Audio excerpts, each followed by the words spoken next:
Hip hooray.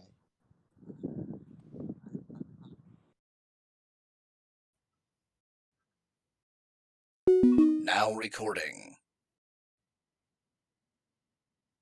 Now recording.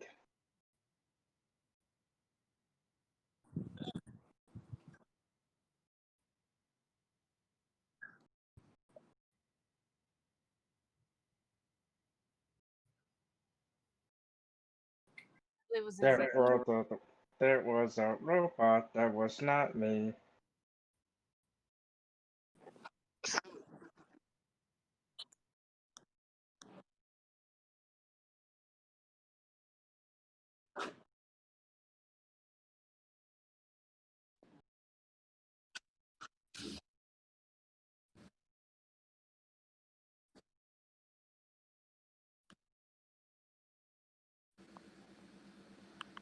What do you guys Um, think about the poisoning of that Russian dissident?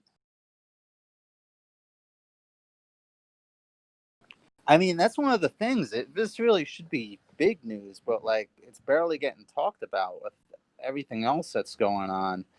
But basically, one of the major opposition leaders in Russia was poisoned on a plane. Well, they think he was poisoned. Supposedly out of nowhere, he started like screaming in pain and just like kicking and screaming and stuff. They had to make an emergency landing, and first he was being checked out by the Russian doctors, and they were saying, "No, he wasn't poisoned. We don't know what the problem is." But now he's in Germany, and he's being checked out more deeper, and like there's this. They're saying that the Russian doctors were probably covering for Putin, and the whole thing was a plan, and it definitely looks like he was poisoned. I mean, it's essentially like if Joe Biden all of a sudden was like poisoned. He's the opposition leader in a way right now. It was kind of like that equivalent, but in Russia. Yeah, it's the first I've heard of it too, but it's corrupt country. I'm not really that surprised. I mean, we're getting there, you know. But yeah, Getting there, we've already gotten there. yeah, we've yeah we went down like gone like we hit rock bottom and then drilled beneath that. Oh, okay. What about this? What about like did anybody hear like Mary Trump's she's having like all these interviews about like how dysfunctional her family is? I mean, I'm not surprised, but like but it was interesting to know that Donald Trump's brother was his name Fred? Yeah, Fred Trump. His dad's Fred Trump, and I think his Fred Trump's first son was like Fred Trump Jr., just like Donald did Donald Jr. because they're not very creative. Anyway, but like he was actually like I heard like a nice friendly human being who didn't have that like killer cutthroat kind of personality. So his dad didn't like that. And he actually like wanted to he became a pilot and he flew planes, but the family saw that job as like being a glorified bus driver, so they pushed him to the side, like drove him crazy, and got him into like he went into alcoholism because he was depressed, and then Donald kind of like took over the dynasty. It's a very interesting story. Huh, interesting. Yeah, I heard. I just had CNN on, and they played a recording that was from, I don't know, Donald Trump's sister or something. Someone in the Sister and her family. niece, I think. Yeah. So, what was it? The niece secretly recorded the sister saying bad things about Donald. Yeah, Yeah. like how dumb he was and like how he Yeah. like He's hired always. someone to like pass his tests and stuff.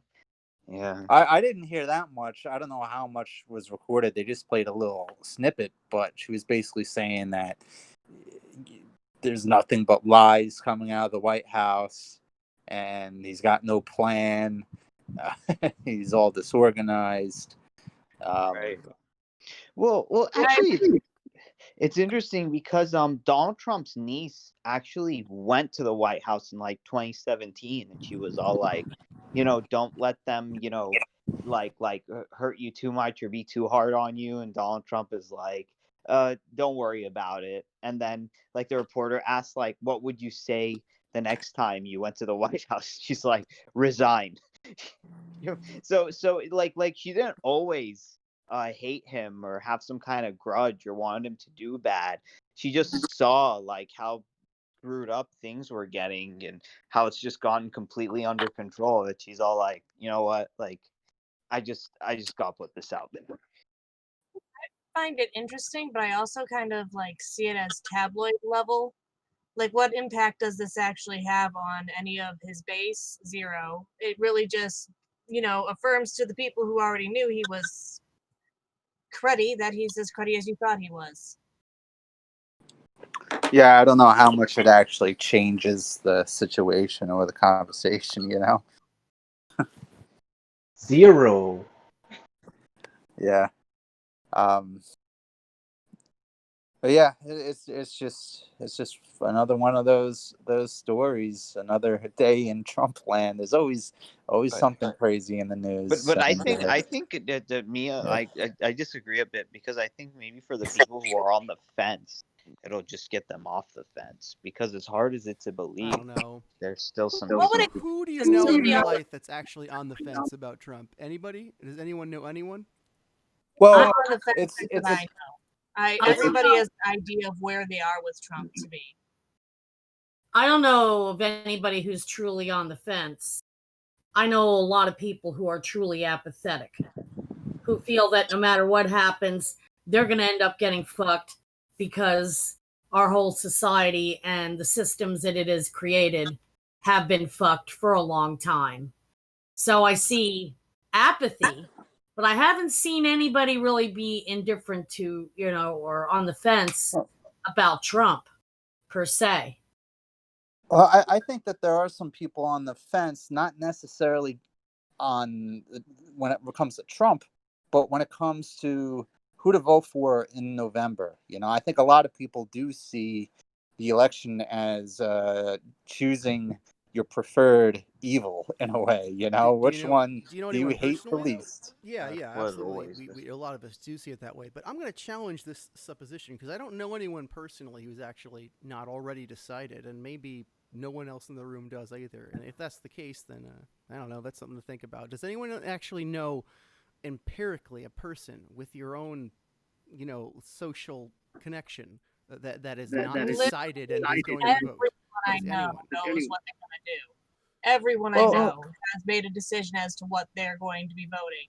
Now, my circles, though, are mostly online and people who are in political circles, so that is anecdotal. I know I a would few people who are kind of swing voters. They really could go one way or the other, depending on what the news cycle is that last week. I will say this.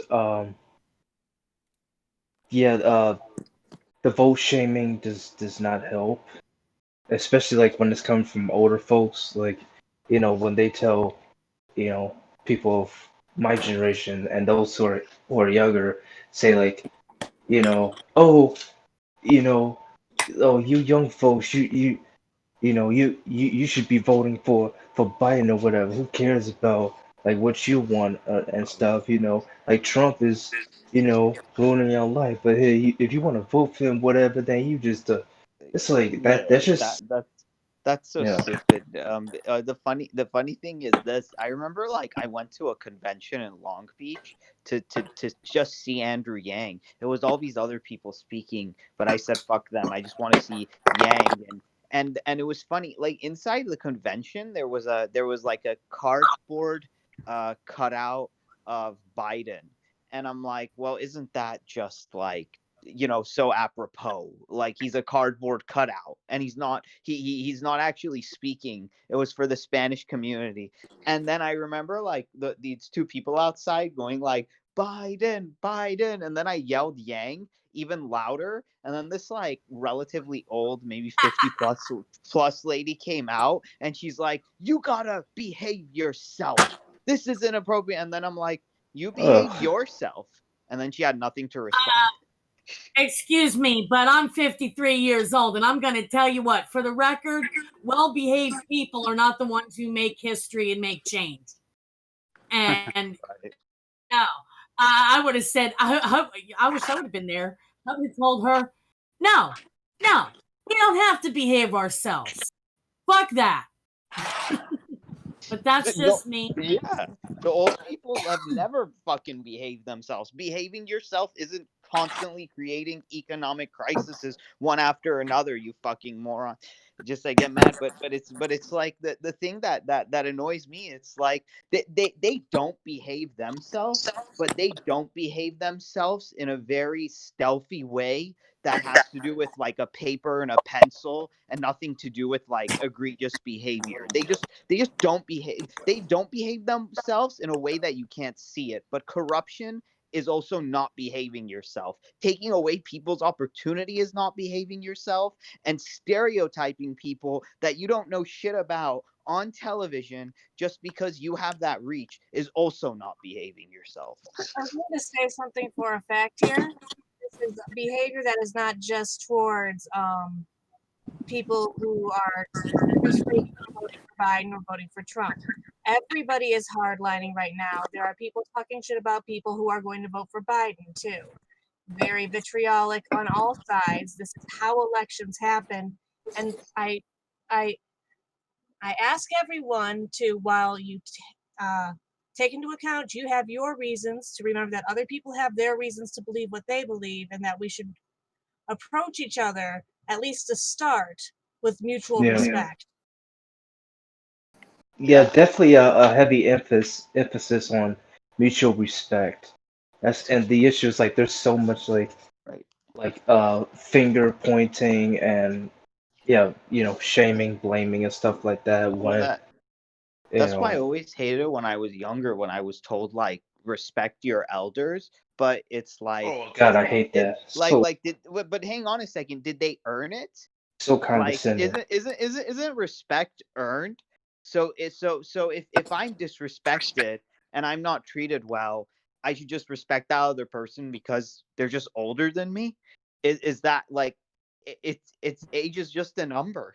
Like what's the point? Like I've seen what is it, like younger people like Generation Z's who can behave better and have more decorum than their Well, parents. Like you're, seriously. you're talking about like individual characteristics versus like rules for like a large group. In general, older people know more than younger people because they have more life experience. They've had more time to learn more things. I mean, and that's how you come up Well, with these rules. Respect your mom and dad. Listen to them. They know what's best. but sometimes they don't. Been through Sometimes It's not they an don't, empirical but truth. most of the time they know more than a 5-year-old. That's the point. It's not an empirical truth. The idea is there is an implied amount of wisdom one gains from learning from one's own mistakes. However, yes, there are times when it's going to not make sense. If your parents are alcoholics who are beating you daily, no, don't respect your parents then. If your parents are doing their best to get you through your life and are just trying to offer the best advice they can, treat them with respect. That's really the difference. I'll tell you now, like my parents, my family, they do not deserve my respect right now because like they literally tried to ruin my life, and I know that there are other stories out there, other people out there who are in the same position as me, but they're told by society that they gotta always, be nice, respect your elders and stuff like that. And when they try to like reach out for assistance or whatever, they essentially get mocked, laughed at, and then once they get frustrated, they're like, you know, maybe you're the aggressor, maybe you did this to them, whatever. And like, my APS social worker, he showed up at my house unannounced. I mean, I kind of gave permission. I said like, come with, come like with caution and stuff, because my parents and especially my mother can be extremely manipulative. And sure enough, when he showed up, my mother was was putting on her her facade or whatever, acting like all nice and the host, and then she tried to like downplay what she did to me as well as my disability, and try to say like, there wasn't abuse going on and she wasn't the cause of me becoming disabled. And then she brought up my father having cancer, and by the way, he just died last night. Because my mother just walked in the room and told me. But she mentioned to my social worker that, uh, oh, my father had brain cancer, and the social worker, like, his whole demeanor changed. It's like, it's like he just didn't think I was worth it anymore, and then he started saying things like, you gotta, you're in your own control, like you're in control of your own destiny or whatever. And he just gave me like a list of resources or whatever that are pretty bogus, and he kept on pushing, like having me talk with one of the state agencies that literally pushed me to the point where I had another panic attack, angry outburst, and and then bring it up in front of my mother and stuff. And yeah, and I haven't heard from him since or whatever. And I did record the entire thing, the entire encounter and stuff. And when I tried to share it on to one of the support groups on Facebook, and this admin or moderator, messaged me saying, "Oh, we decided to reject it because it was showing your mother's face. It was showing that social worker's face, and it's like against the law or whatever." It's like, this is my life, and this is what these people are doing to me behind the scenes, and I'm trying to like bring awareness, because the letters and stuff, it's insufficient. And even so, like, people will still make excuses for them, say like, well, you know, like, your parents are going through rough times, and one of them just died, and as for you, like, you're a 28-year-old black man, and you have no job, and you're still living with them, whatever. So, you have no right to complain. And all this other stuff. And then I feel like, now that my father's gone, I feel like they're just going to go straight after me and say, it's your fault he's gone, because, like, you should have, like, took care of him, whatever, because you're 20-year-old black man, like, and you Uh, got nothing going for you Izzy, and stuff like that. It's from me just, to you, just tell them to blow it out their ass. I Kids can't when don't. they're when I Yeah, can't when I'm stuck with them, and they can do whatever yeah. they want, and no I one know how backing you me up. feel, Izzy, you but you if just it's you just found out your father died? Last night, yeah, and I actually just woke up moments ago. I couldn't really sleep because she just walked in and tell me, "Oh yeah, your father passed away," and stuff. And now they have like people over or whatever, and um yeah. Yeah, sorry to hear You're that. rough. well, I mean, So sorry.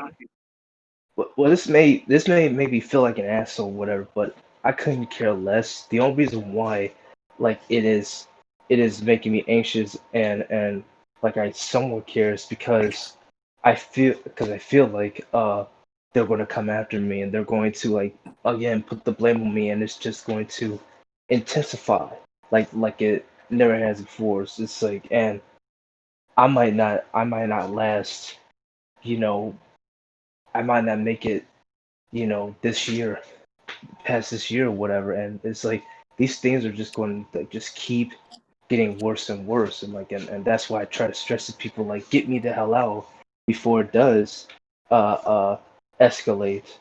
Because, like, it's like, I can't last another day, Feel a and I lot of can't just I can't just breathe and calm down, or like do yoga or probably meditation or take a that pill. It's that like, kind of makes you to think, Izzy, like, what kind of relationship did you have with your father then? Because you said that it probably wasn't really the closest or something.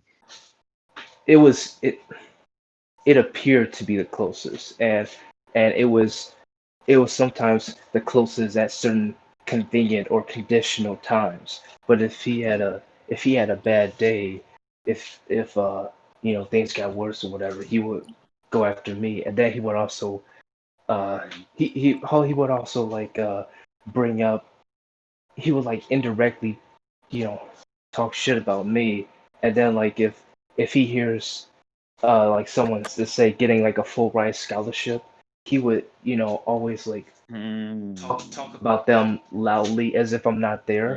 And then when I confront him about it, he would like puff out his chest with a booming voice to say, you know, this is my house. You have no leverage.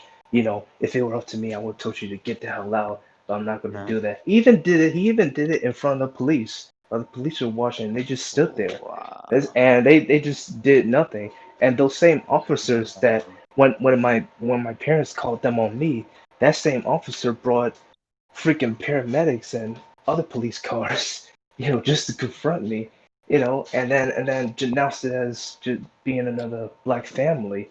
And when I try to, and also he would like when I confront my father, he would also when I try to like tell him how I feel, he would just like smirk at me. He would do this little smirk and make the snarky remarks, um, as a way to like upset me or whatever. And my mother just lets it happen. And sometimes they switch roles. They go back and forth. Or he would like or he would like blame my mother for things and stuff, and vice versa. And this and now they've been like like showering my little sister with gifts and stuff. Since she has like she's in like honor society and full ride. So now they're giving her money and gifts, and they're treating her like all like the perfect child and nice. When actuality, they're doing it to spite me. I even overheard my father saying, "Oh, I gotta be consistent." So it's like just to like essentially mock me. And Well, it's no wonder there's no love lost.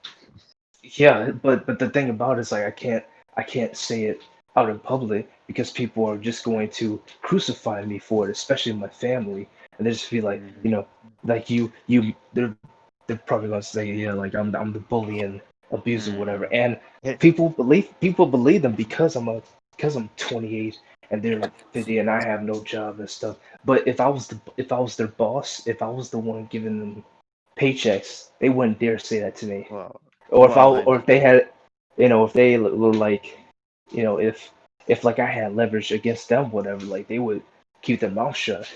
But yeah, yeah. these people are bullies. They're they're cowards and stuff. It's just Sorry to hear that, man.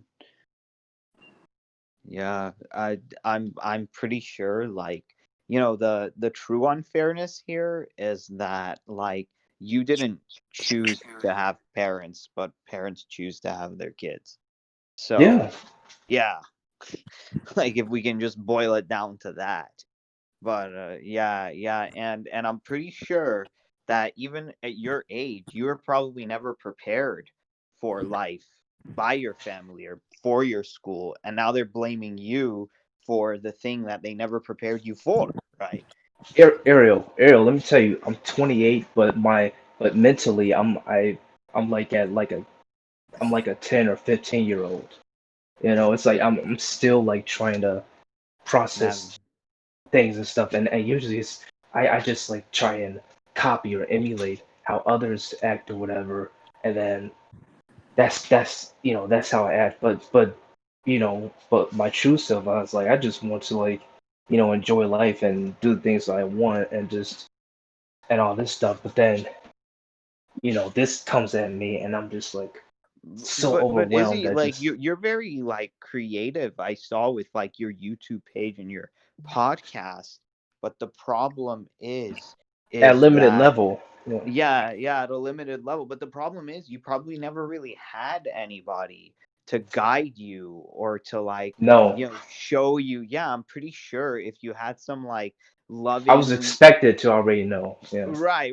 Yeah. No, same thing. I mean, like you can just especially after talk I to turned 18. like Yeah. yeah. Me and Shale had a whole conversation about long ago about the school system and how screwed up it was, and how it doesn't really help, and it doesn't really, teach us anything I mean, valuable did or it hold point up? us So in the no. right direction.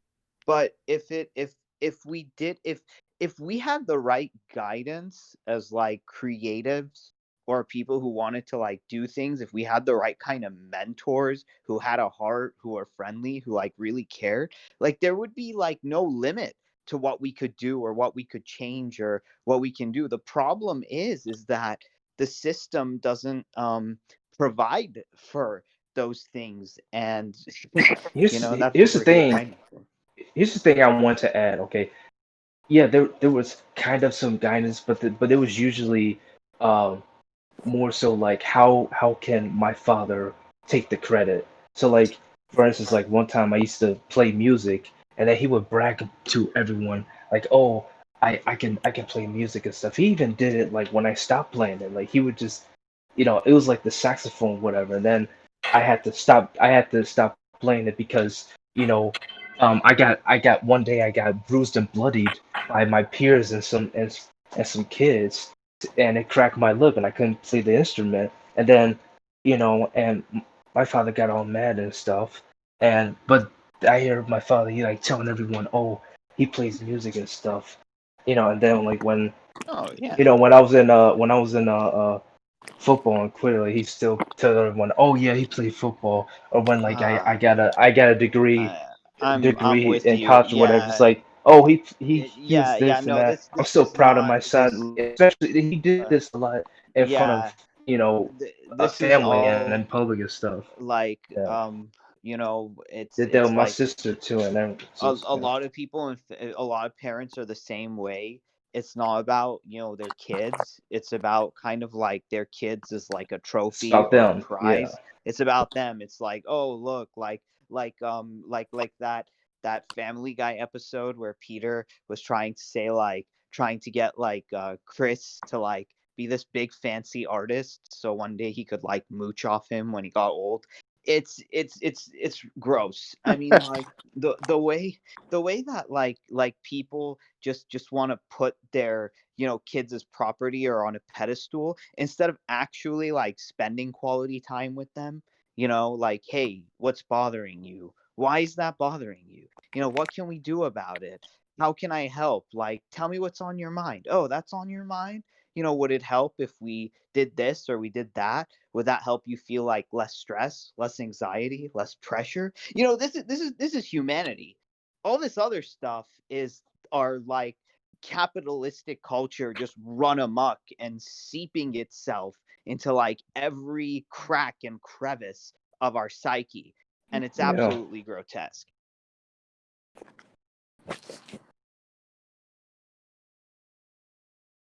So, not to change the subject too much, but you brought up the school system before.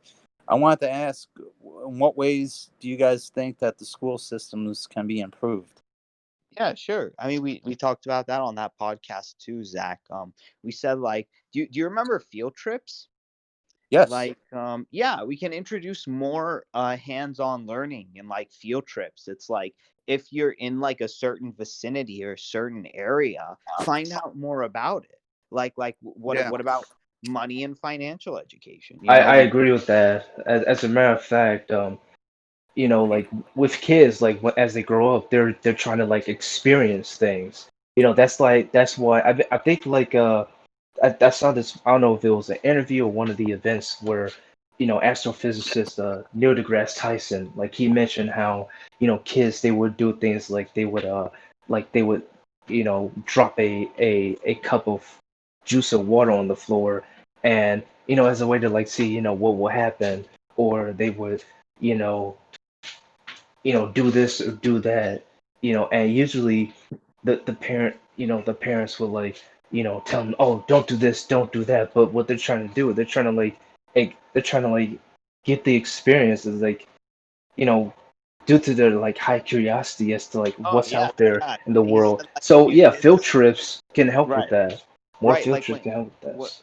like I know you said like when your kids are banging on drums or like that's an experiment in acoustics that they're doing, and Right. you're getting in the way, and it's like, and if they crack an egg, how much does that cost? Like $1.50? Let them do it. It's like you can always get that egg back. You can always buy it back, but you can never like buy your kid's curiosity and love back.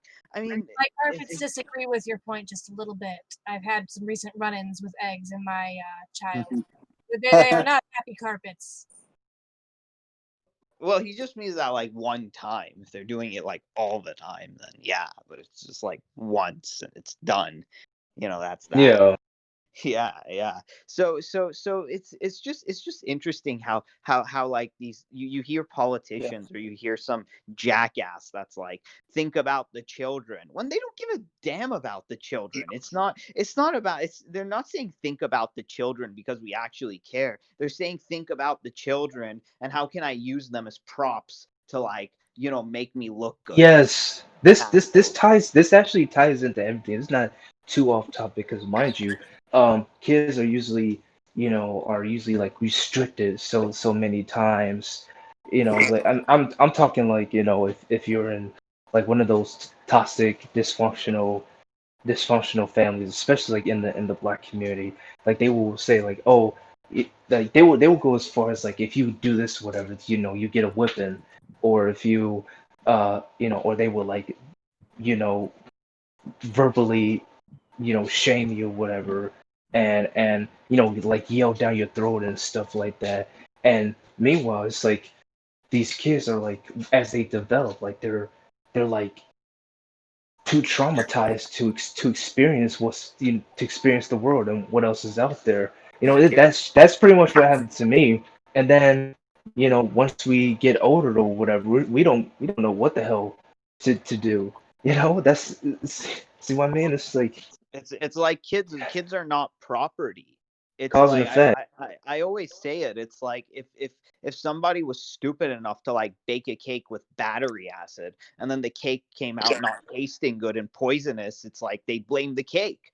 It's like, but you can't because it's an inanimate object. But you can blame your kid even though like you poison them and traumatize them for their whole lives. All of a sudden when they're older, you just expect them to be the new Mozart or Prodigy. It's scumbags.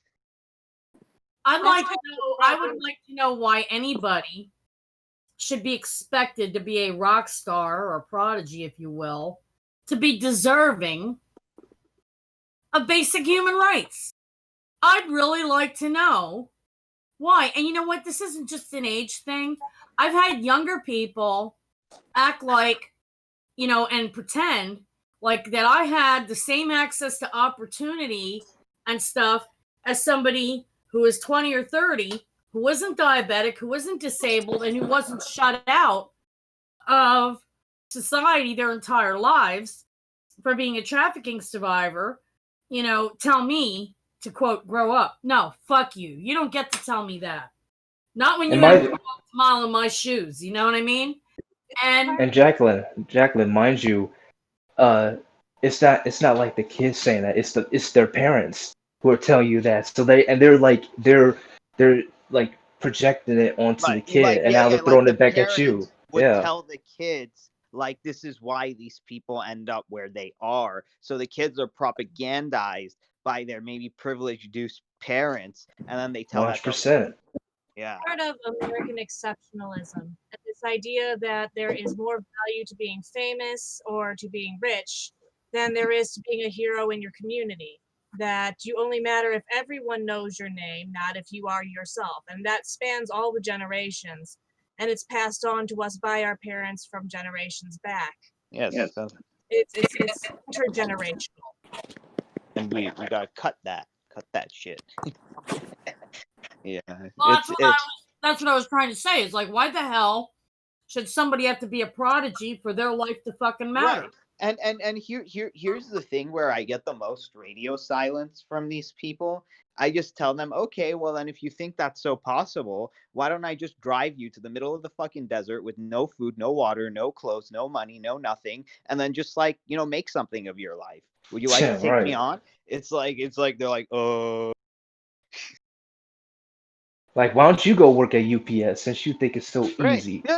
Like I tell them, let's strip you of all your money, of all your digital technology, put you in some random ass town, and just say go at it.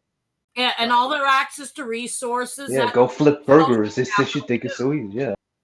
Can't even do that. No, because they're in the middle of freaking nowhere. It's like, let's just Right. like paradrop you into like shit town USA with nothing, and then expect you to be famous in a month.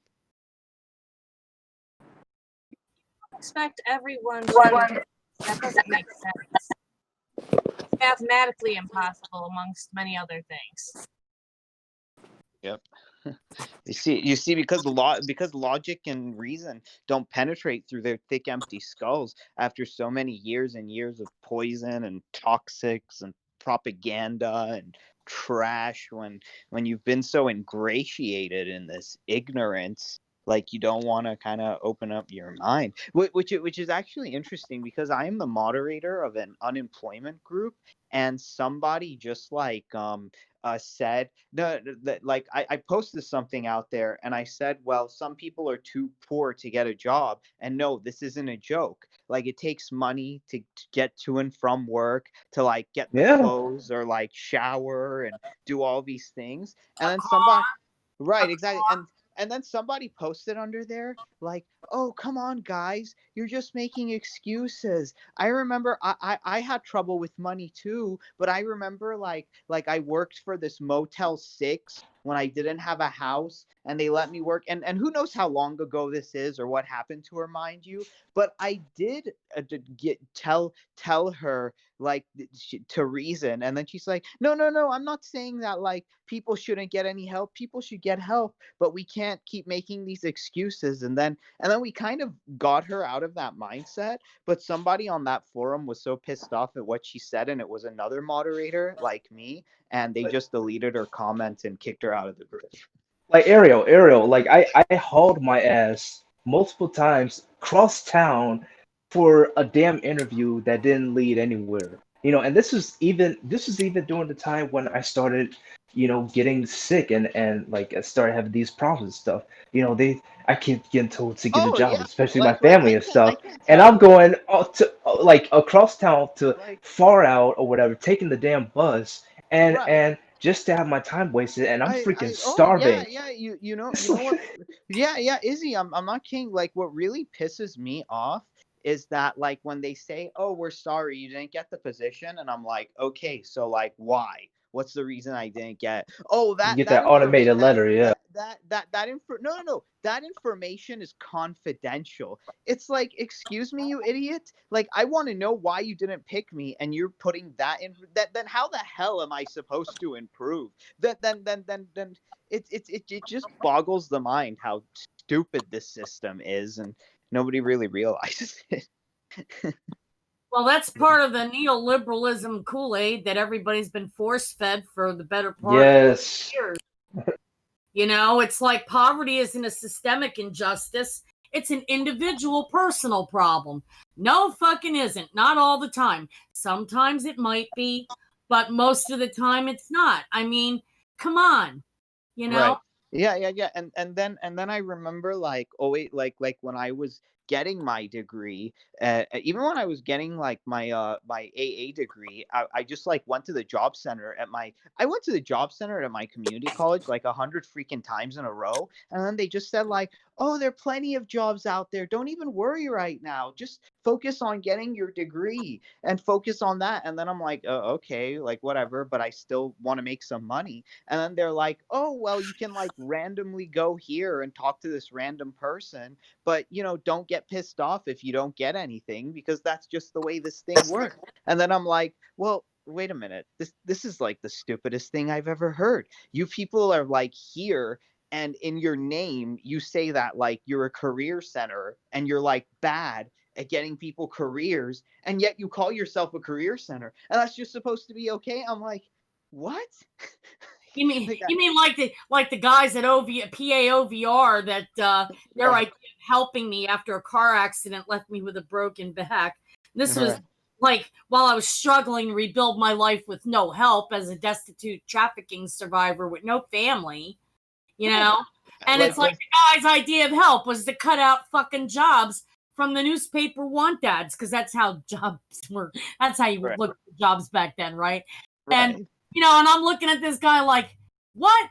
Like, are you for real? Like, I could shit a better jobs placement it's like program you than think this. that they'd have something lined up. Here's the part that pisses me off the most. Like, it's not like you graduate from 5th grade and you have to apply to the 6th grade and put something on your resume, and then like it's like, oh, you didn't get it this time, but keep applying, keep trying. It's like they have the 5th, 6th, 7th, and 8th grade. They have high school. All of that is lined up. There's all a plan for that. It's not random. It's not like you have to go into class and the teacher's like, first submit this application and then write this down and then do this and then we'll see if we can like get you in class. And it's all just like a fucking gamble. They don't pull that up in the air when it comes to school and classes. It's all lined up and it's all right there. But then when it comes to jobs, it's like, okay, good luck in the casino, bye.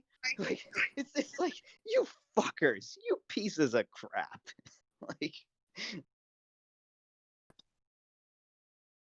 Oh, I'm sorry. Yeah. Yeah, let me figure that out. so that's it. It's like neoliberalism doesn't create a meritocracy. It creates a casino. The economy is a casino. We like it a casino is not a meritocracy. Neoliberalism creates a nepotocracy.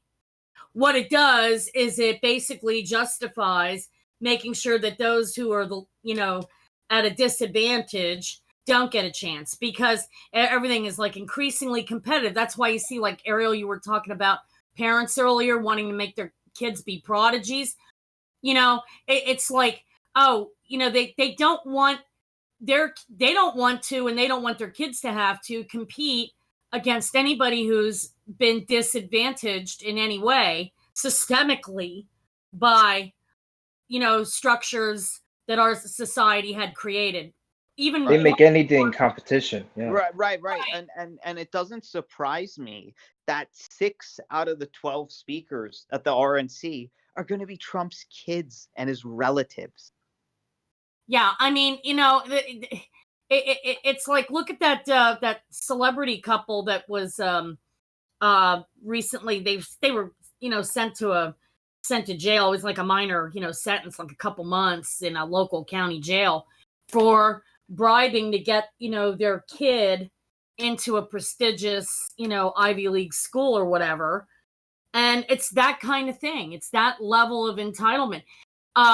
There was an economist and an author named Richard Reeves who wrote a book called Opportunity Hoarders, and he was saying that a significant number of, or actually a specific social economic class is actually responsible for why there's poverty and inequality, because they've hoarded the opportunities. And while blaming the poor and blaming those who are struggling to get a chance and get a break, Right. often Yeah. many of them not never Well, getting any break at all. it's the perfect crime. Like, break someone's leg and then tell them like you wanted their leg to be broken, or rape someone and say like, oh, like you seduced me, you forced me to do it.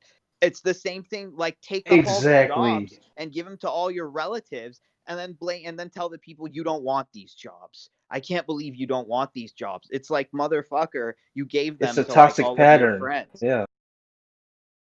I mean, yeah, exactly. It's like, let's or people that at the other side of that is this drippy, oozy, disgusting, patronizing. Let's help fix these the poor, these broken misfit toys, and teach them skills so that they can compete. It's like, no, how about we first talk about why a whole bunch of us were prevented from being able to compete throughout our entire fucking lives, and now some of us are too old and are now sick and disabled and can't, you know and a whole nother generation of people that are being slated to become throwaways are being fed through the exact same buzzsaw. Why can't we just have that conversation and be honest about it? No, we have to be propagandists about it. I mean, even for me, you guys, and she just listened to the education podcast because I showed her.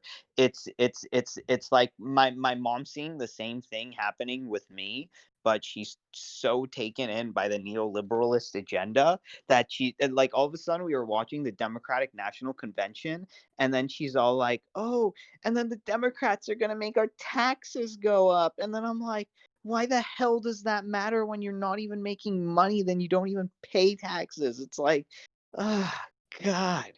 It's like they're so taken in by this trash. It's so gross. And they don't know anything else because they've been parroted They've been these brainwashed, scummy yeah. lies. Yeah. Nobody is entitled to crush all the hopes and dreams of less empowered, less advantaged, disprivileged people just so that they can fucking get theirs. You know? Yeah, exactly. That has been a message that I've repeatedly said over the years and caught a lot of flack for saying it, but guess what? It doesn't change the fact that it's still the fucking truth. Right. And people are allergic to the truth in this country. It's like they have allergies to it.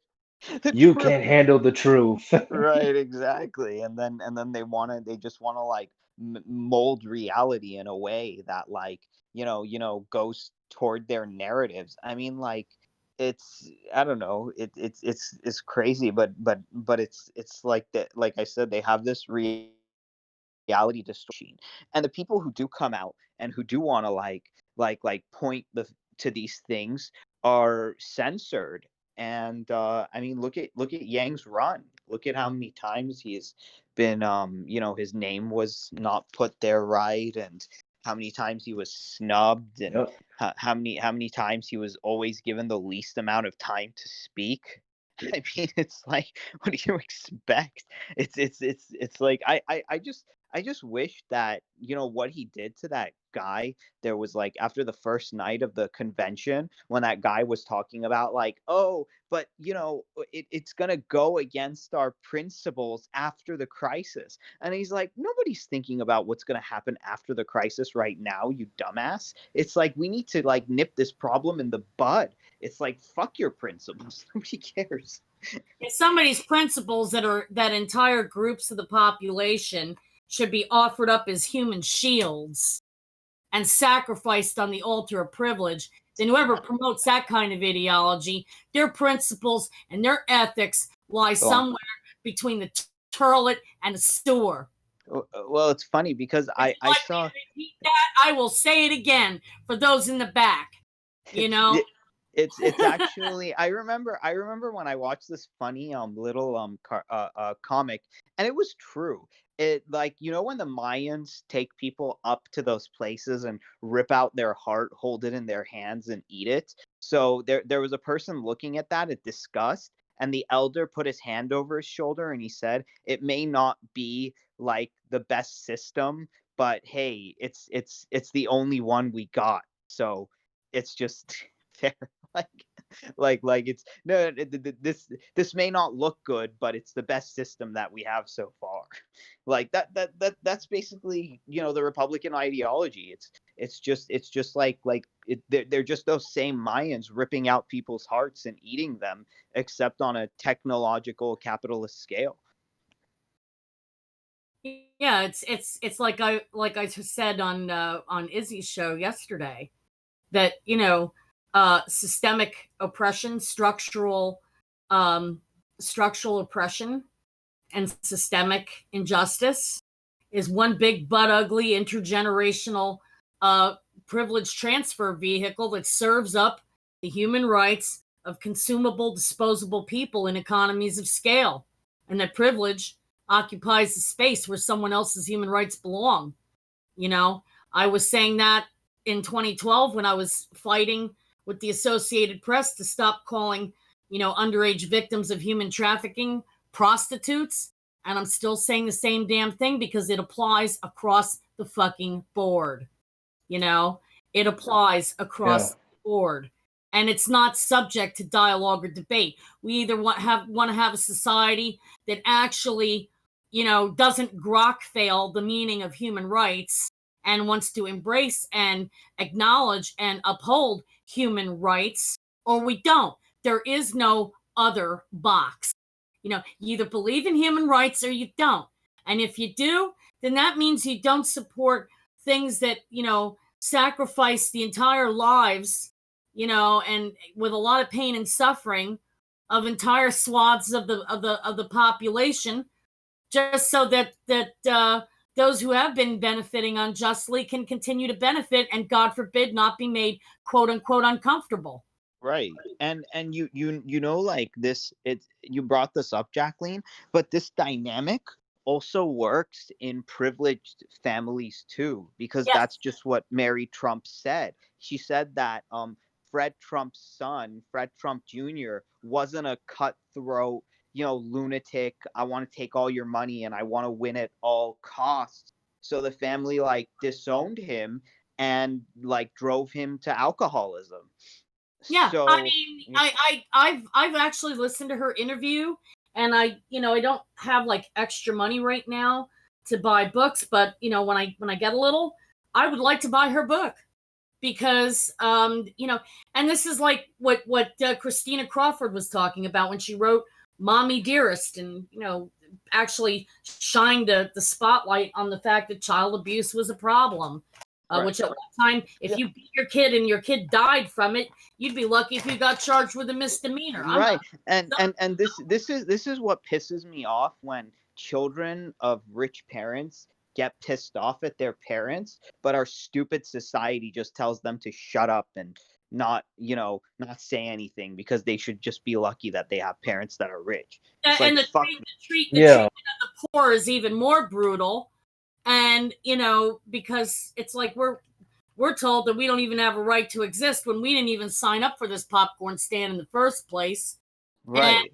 And it's like, no, you don't get to use me or people like from my social class, from the very bottom. You don't get to use people from generational poverty. You don't get to use poor trafficking survivors as human shields to say, well, it could be worse. No, fuck that. How about we don't have a bottom that's that damn low? How about we actually start thinking in terms of justice instead of saying, well, let's have charity and having people try to compete in some sort of sick, twisted, macabre, cute puppy contest for help that they wouldn't have to be begging for if they hadn't have been denied justice in the first damn place.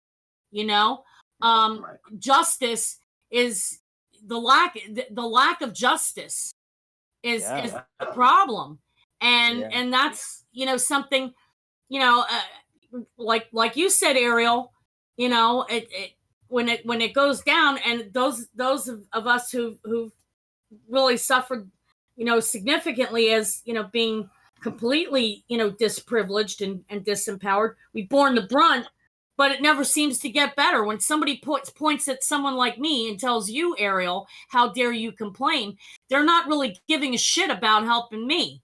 They just want to shut you up. And I'm here to say, no, you don't get to do that. Leave my name out of your mouth, because I'm about justice. I kind of wonder how many people might not be here if they had been told what their lives would be like first and had to sign a consent form, because I'm fairly certain none of us picked to be in these situations. I would have begged my mom to get an illegal abortion, because when my mom got pregnant, there were women who were, whose husbands or who didn't have husbands, to a consent to access to birth control couldn't prevent unwanted pregnancy, and of course, abortion wasn't even legal in a medical environment until Roe versus Wade was passed. But I if I could have gone back, if I would have had a way to have any say at all, I would have said, Mom, I don't give a shit what you got to do. I don't give a fuck if you got to travel to a foreign country. Abort my ass. Yeah, definitely important. It's So like sad. Yeah. it's just Yeah. and the thing about it is like these parents, they act like with what's going on Oh in their lives, God, it's the I kids' hate fault. It's like, are that you kidding me? so much. It's like trying to blame. It's like the person who had a choice in the matter and the person who made the choices was you fucking asshole, not the person who you gave birth to. So you have a responsibility to that person that you gave birth to because they didn't have a choice in that matter. The responsibility falls on the person who had the power to make the choices, not the person who those choices affected and they couldn't do anything about it. That's justice. And going back to like what you mentioned about people saying like, oh, you're with the rich family, you should be grateful and stuff. Here's the thing, like my friend Militia over in South Africa, like people would tell her, you know, oh, it's like you shouldn't be complaining like your family looks so affluential, when that's actually like one big like facade or whatever Some when of these rich families are like North Korea. It's like the only certain people get a chance to talk. Only certain people get a chance. Like a lot of rich families, like they have their favorites. Like for instance, like with me, I remember like a lot of my cousins were allowed to like travel and to do fun stuff and yeah, all this yeah. stuff. But then like what like I remember it was like 3 years in middle school. I never went anywhere. We never did anything, and I only remember like feeling miserable at school and not wanting to go to that school, and like nobody would ever listen to my voice. Nobody ever would listen to what I wanted, and it was like I lived in a place. It was very isolated from the rest of society. I couldn't really talk to anyone who related to me. I had my grandparents, and then my grandparents would just say shit about my dad, and it would just make me feel terrible, and I could never say anything back to them. So it's like if you live in like a like no matter your family is rich, if it's like that kind of rich where like you don't get to talk about your family, or else like you get screamed out and shouted at, and then you're like you have no rights because they control everything. They control where all the money goes. They try to tell you if you should be feeling happy or sad. That's not fun for And for here's the for other thing. you know Here's the other thing. The it feels like the only way you have to get them to, only way you can get them to listen is like it's like you gotta use big words, like like that you find in like dictionary or whatever, like college words or whatever, or yeah, you gotta talk a well, certain way, yeah. you gotta speak in Well, like I a mean, and, poetic and manner Andrew just for Andrew them to Yang was listen. also saying that like a lot of these kids from these rich families who are going to these universities are just miserable too, because even if they go to work for like a big firm and and and I think and their Van Jones said families. that too. Right. And it's like they're not even happy. Because they're not doing what they enjoy, they're not doing what they love. They don't feel that sense of passion for their lives. But their parents just say like, oh, like we expect you to go here and get this kind of job or this degree, or else we'll disown you, and then you'll have We want you nothing. to finish you know something. Yeah. you know you know like it's so gross. It's not it's just like a systematic thing where certain people have certain power over people's lives, and they can just control them like they're puppets, whether they're rich or poor. I remember when I was 6 years old, where I wasn't able to participate in music class because my family was too poor to afford a cheap plastic flutophone. I never got to learn to play a musical instrument, but I remember when I complained about not getting a chance to participate in something that, we're not talking anything like being able to travel abroad or even to go on a vacation to Disneyland. I'm talking about a cheap plastic flutophone. And I got told by adults around me, well, you could have it worse. You could have been born a starving child over in Africa. Now shut up and eat your peas. Oh yeah, I would get that. I would get that sort of uh uh like statement as well. It's What a like bunch of well, assholes. like you're at least you're It's not this starving kid in it's India or it's like something or why Somalia. would It's you like fuck you. why would you look at that? Like I remember when I my like one of my cousins didn't know how to tie their shoes, and I messed up on tying my shoes, and then I told my dad, well, one of my cousins, he's older than me, and he can't even tie his shoes, so I don't care. And then my dad said, even though we may have our differences, like, why are you even doing that? Why are you comparing yourself to him? He's having trouble. Why don't you look to the people who are doing better or who have more thing, and then compare yourself to that? And I'm like, well, okay. Like, and then I'm like, yeah, like I should be doing that. And then it's like, and then some of these fucking stupid ass adults don't have that mentality. Why aren't we saying, yeah, but what about why don't we say, like, oh yeah, but it can be better and we can make it better? But instead we go the opposite direction and say, oh, it's not worse and it could be worse, so we shouldn't do anything. It's like, that is such a lazy, unambitious, pathetic mentality. People should be embarrassed of it, and yet they're proud of it.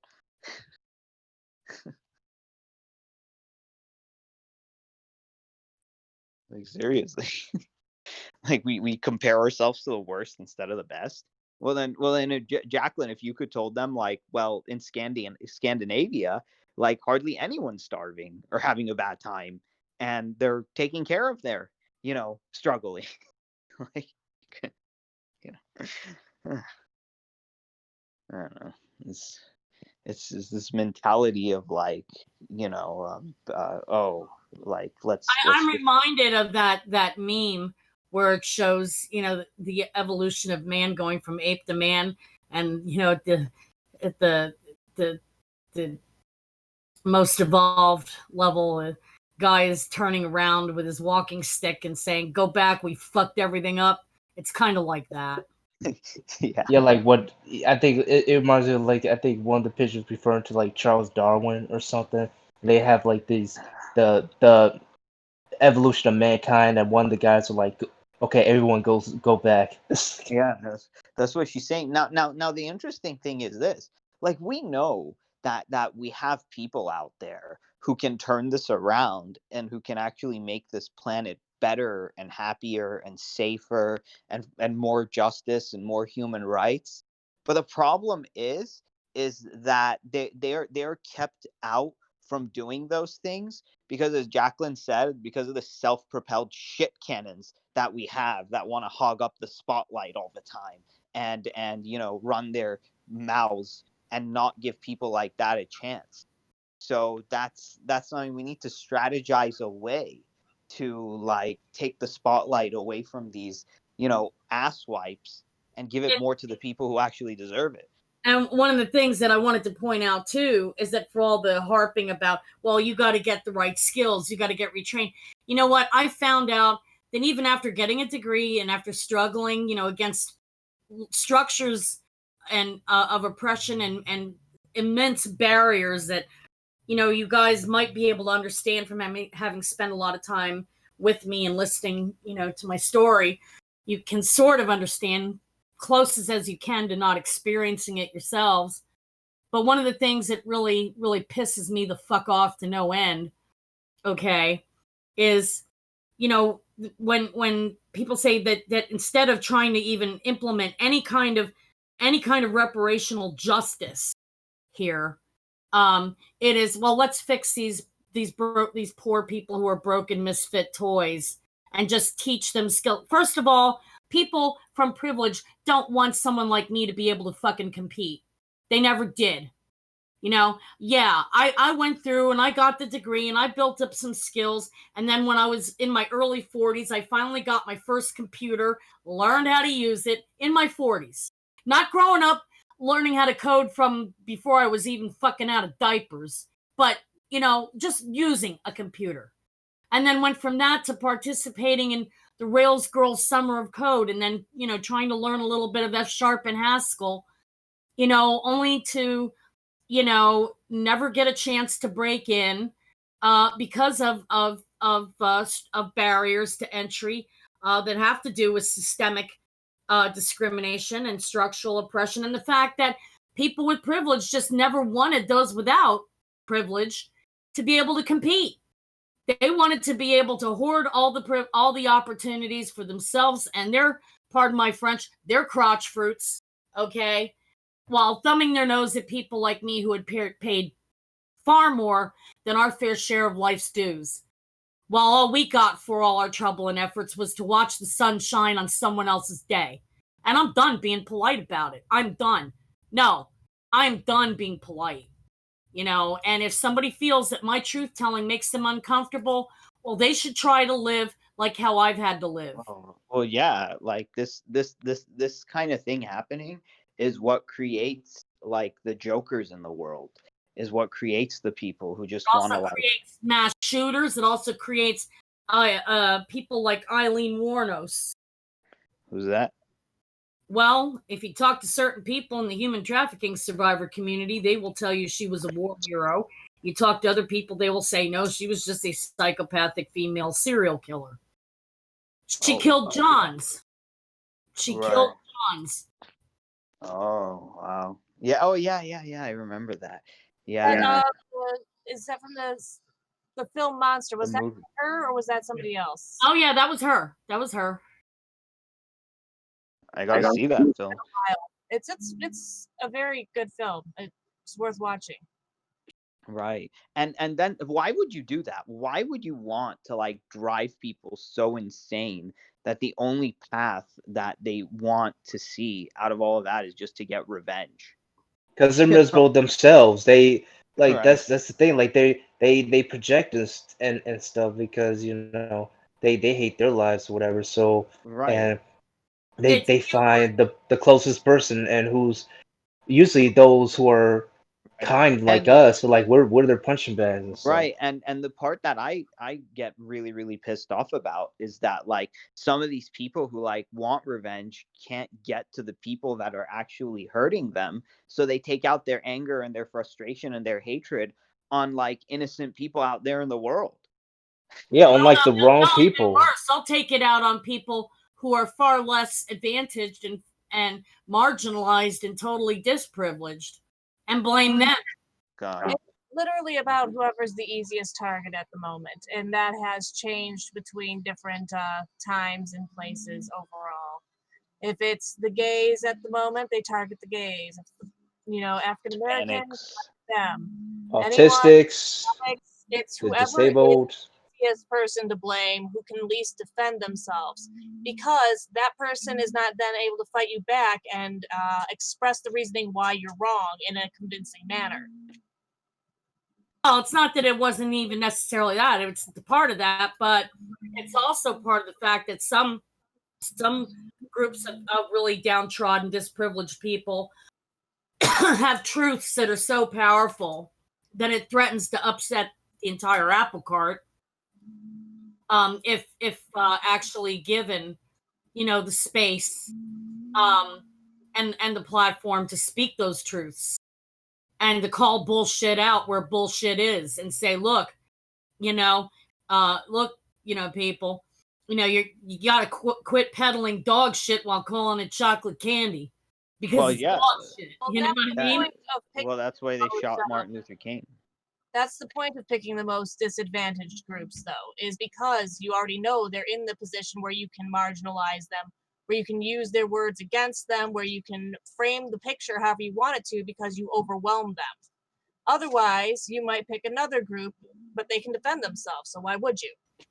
Yeah, or they are more socially valued, so it's like their human rights are never called into question. And that's what it really boils down to. It's like who gets to be human enough for their life to matter.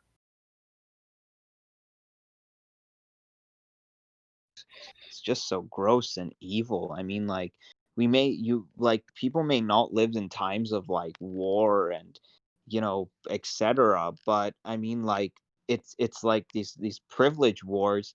It's like wars of propaganda, wars where people have like microphones and attention. It's like wars of attention and manipulation that have real human cost.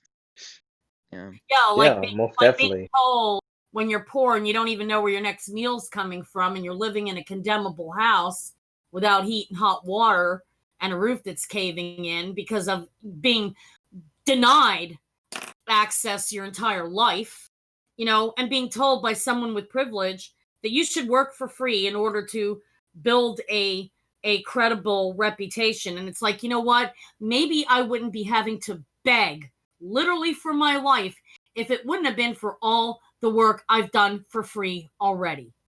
and that, working for free. Yeah. No, nobody should be expected to work for free, Right. especially if they can't afford to. Well. You know what? They say that in college all the time with their stupid Yes, unpaid it's internship. predatory and it's disgusting. And Ariel, you are completely right for calling that shit out. My hat is off to you, brother.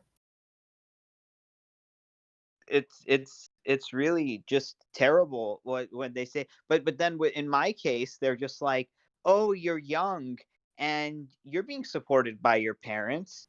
Oh, you know what, Oh my God. motherfucker, you probably you aren't saying that because you actually care about me and you actually think that, oh, I can put it on my resume. You're just saying that because you want slave labor. You don't give a To fuck about downplay your, me yeah. or what Bingo. happens to me or thing. And they would say like, no, it's like it shows that you're willing to be negotiable. And they always find pretty little happy ways of saying it if you come from if you come from a well-to-do family.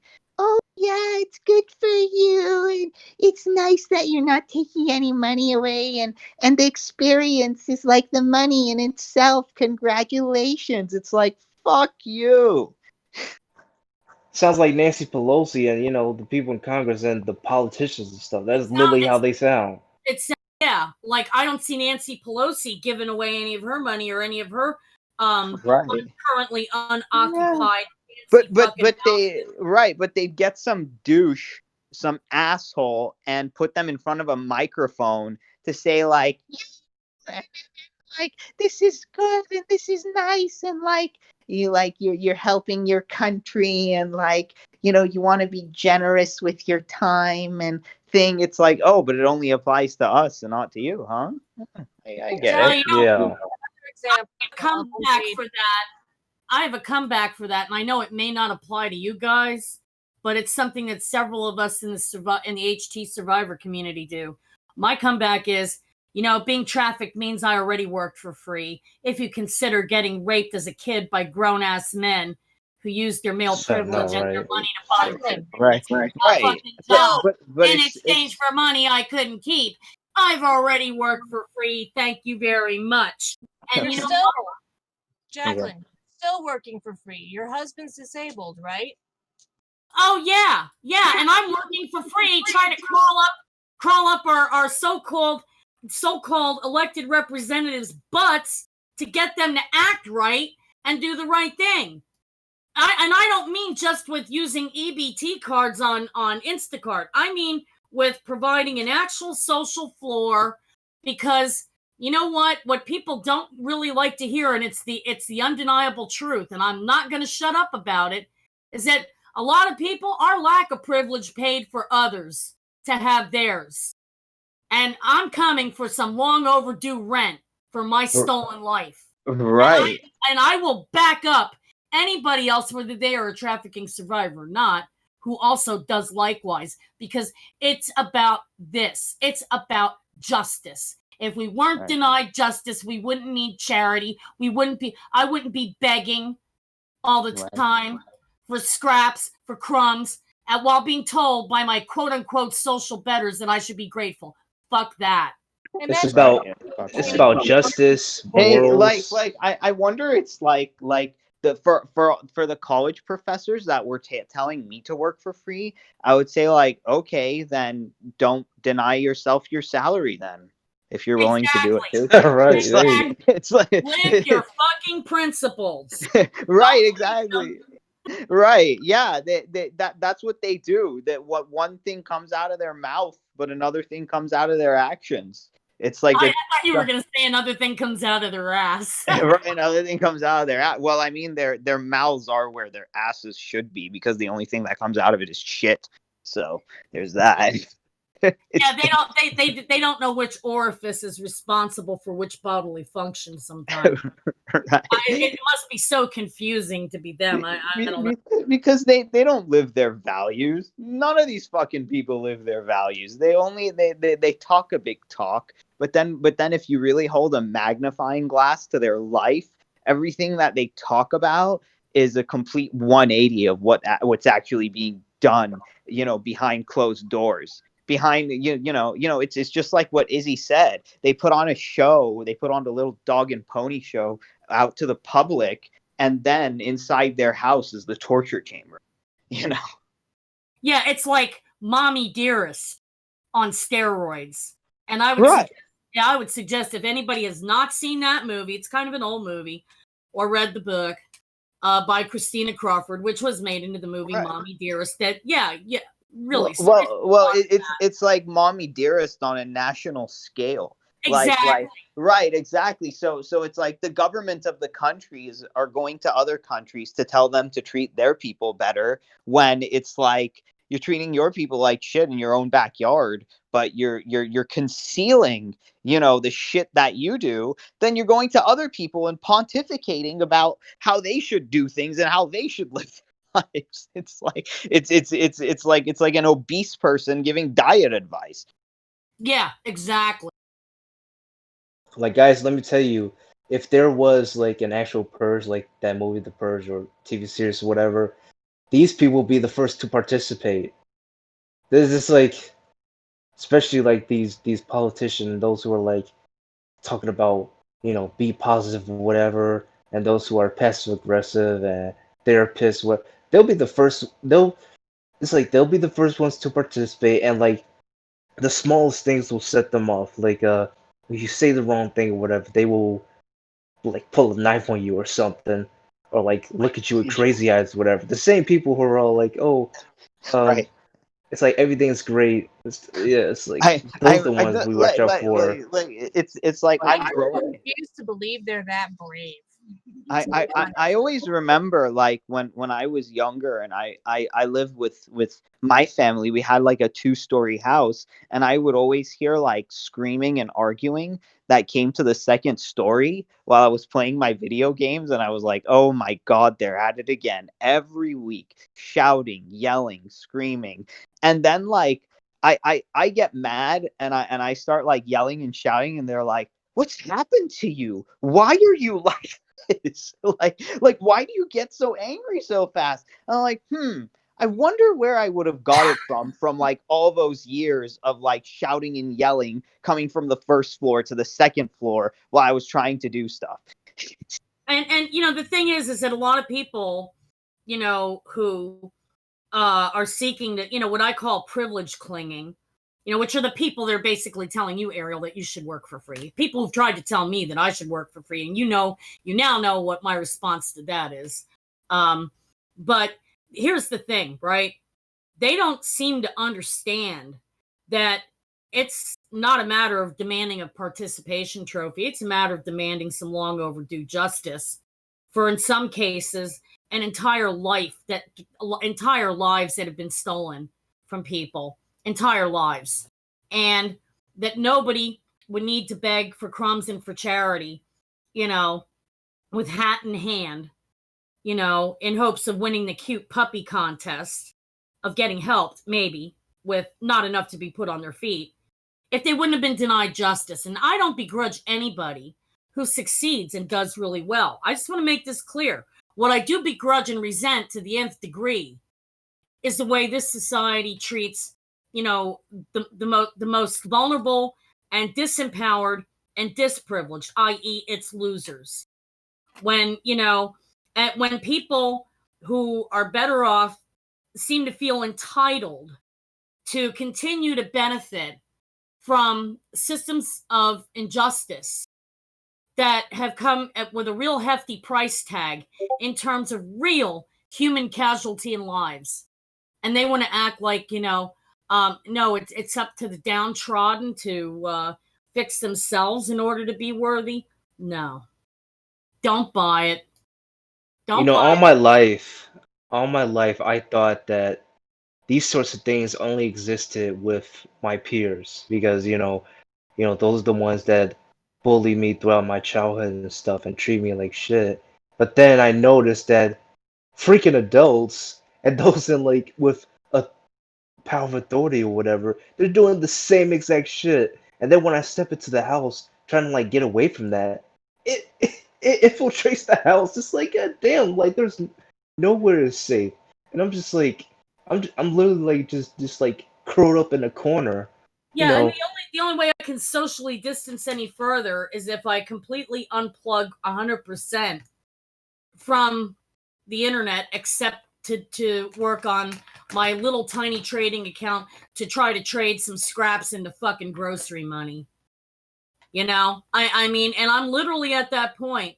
And I'll tell you what, coming from Gen X, the generation that has been ignored, that has been the first to be fed through this buzzsaw of neoliberal bullshit and victim blaming new agey bullshit, I'm going to tell you what, it wasn't that my generation was full of latchkey kids. Hell, being left alone is a blessing.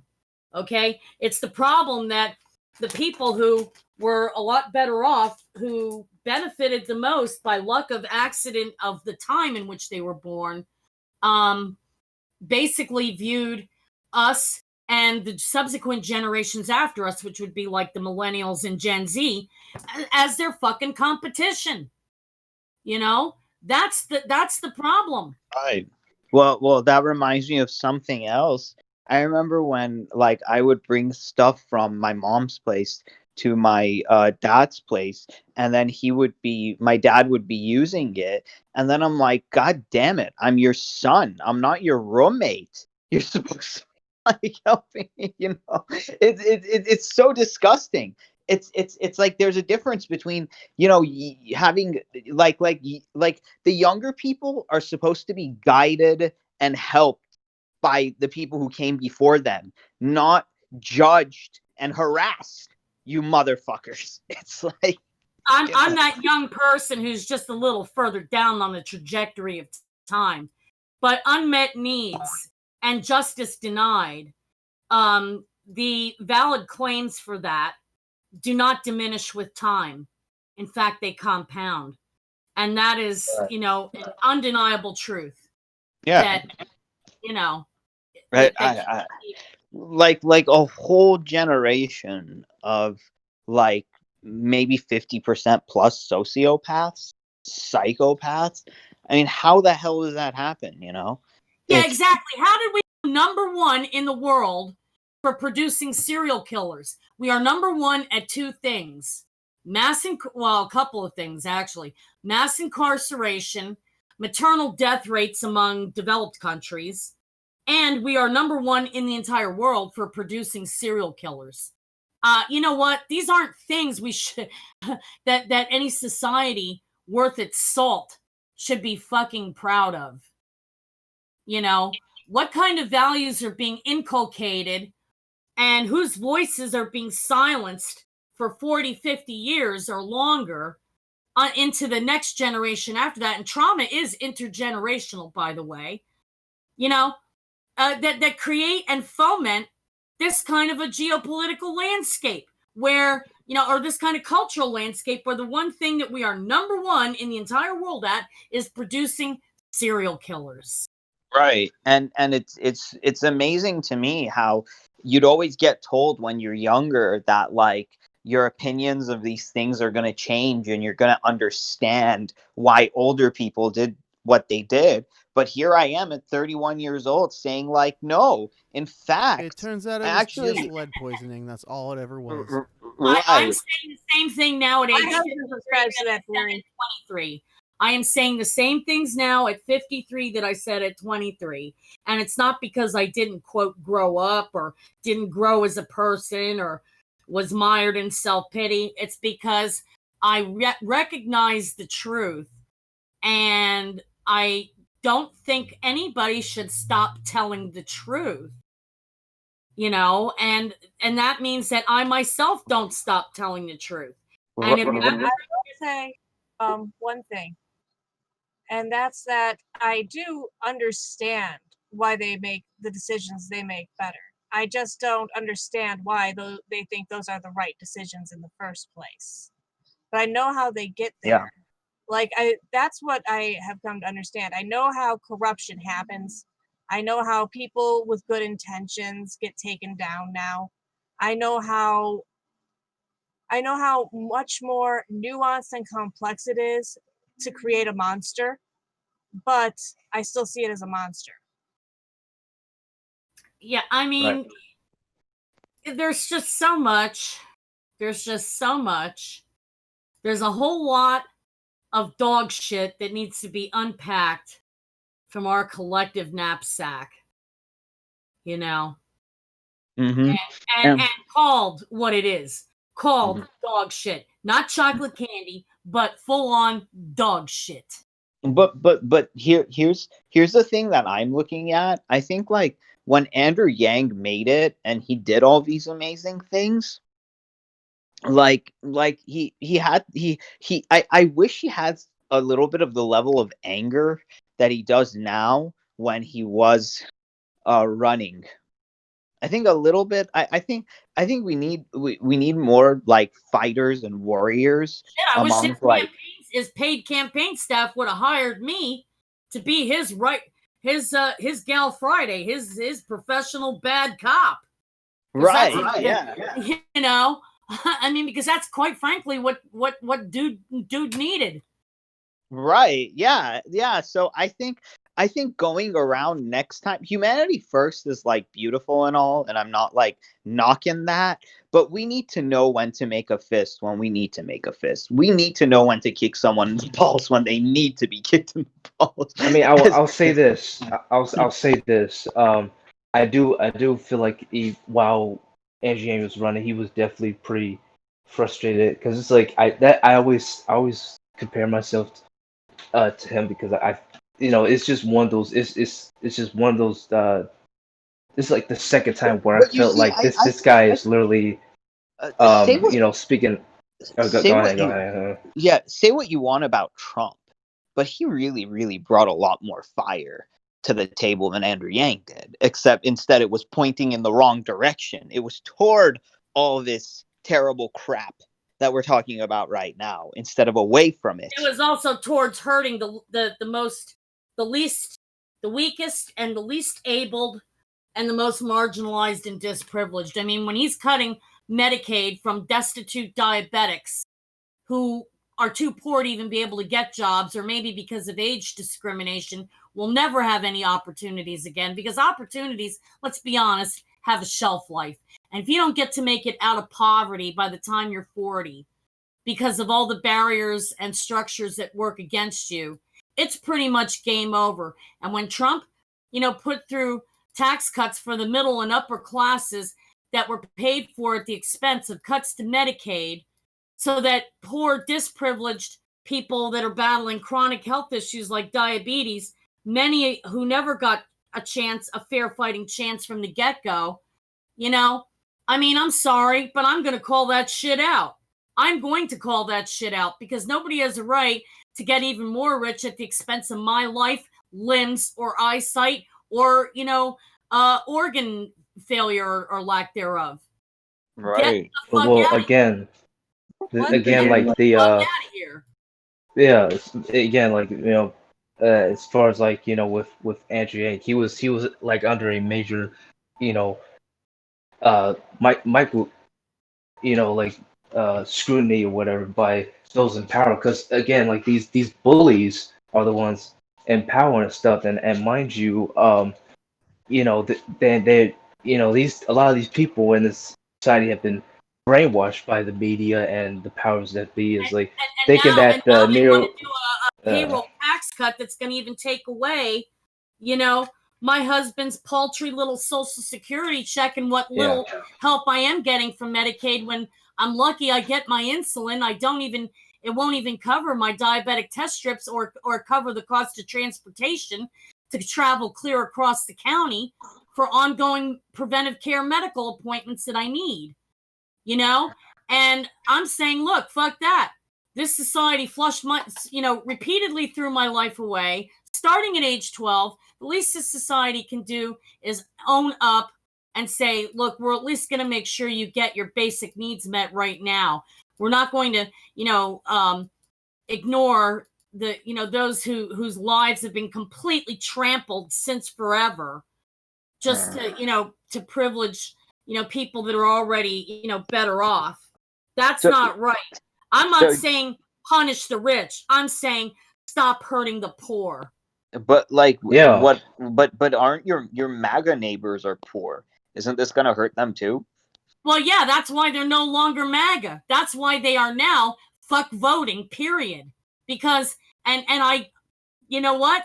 Withholding your consent from a system you believe to be invalid is a perfectly legitimate vote. They won't vote for Biden because you know, they're only a few years younger than me. They're in their late 40s. Okay. But they remember the days where, you know, the Democrat response to poverty was neoliberal, new ageist, you know, you're on your fucking own. Blame the victims bullshit that brought us three strikes laws um and punishing the poor just for being poor. And they don't see they don't see a Biden Harris ticket as being a legitimate option, but they will now no longer vote for Trump either, because they are seeing cuts to the programs that they personally now need to rely on, like Medicaid for the grandkids that they have custody of. All right, being cut, being cut. So, and Lisa herself, all right, she's diabetic like me. That means her access to insulin, her access to testing supplies is also, you know, at risk. And you know, and it's like, yeah, this is why we cannot grant consent. You know, if you can't vote for the only choice against Biden, which, you know, the lesser of two evils is not necessarily, you know, something that's going to be sellable to a large swath of the population, then withholding your vote is most certainly valid. And when people try to vote shame you, tell them to get fucked. Tell them to get fucked. You know, because we had somebody for. We had, and I told them all about Andrew Yang. I mean, they were like the first people I yanged after I became Yang Gang. They were the first people I yanged, and they had never heard about this man. And they were so impressed when they stood around my computer, because they don't have one, and I shared with them. And they were like, oh my God, why aren't we hearing about this guy? I said, yeah, that's a damn good question. Now follow the money. Who doesn't want you to hear about this guy? And why? You know, it's like, yeah, we had somebody we could have voted for, that a whole lot of us could have and they stole it, just like how they stole everything else. They stole Yang's vision from us. They smeared the shit out of him. Yeah. And now it's like they're demanding. Same with Tulsi, yeah. Like, you know, and I'm sorry, but no, you know what? People have every right to their feelings, and people have every right to, you know, if somebody chooses because the system has never served them since forever, they have every right to say, well, fuck it. Why should I bother? This society doesn't even value my life. That's why I personally have been trying to just, I know what I'm voting for. I know how I'm voting. I've been very transparent about that. I'm willing to have conversations about who I'm voting and why. But I'm also very careful to say that it doesn't matter to me what your vote's going to be, as long as it is for real reasons, as long as you understand what your vote is. And that should be okay on all ends for everyone. Doesn't matter if you're voting for, well, it doesn't matter if you're voting for Trump, I say with gritted teeth, but it doesn't.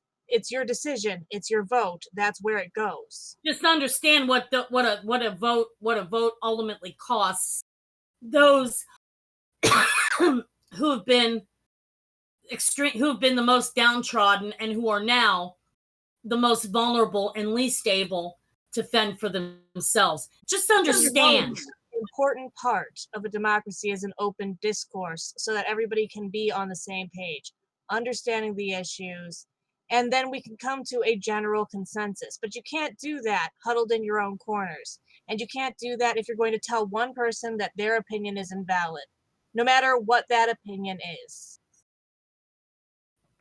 Well, I'll tell you what, I've been told my whole life that my opinion wasn't valid, you know, and I'm not the only one, and I'm done,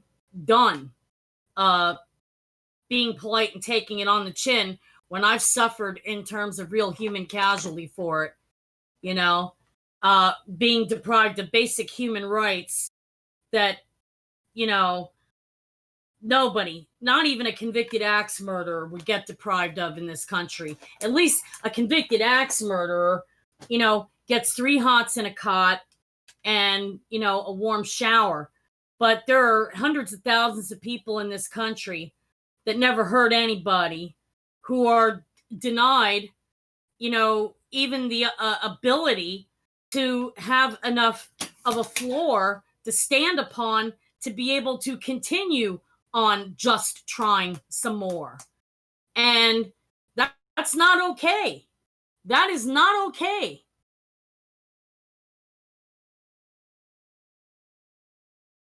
One of the times that somebody falls, eventually somebody breaks. And that's why that's not okay.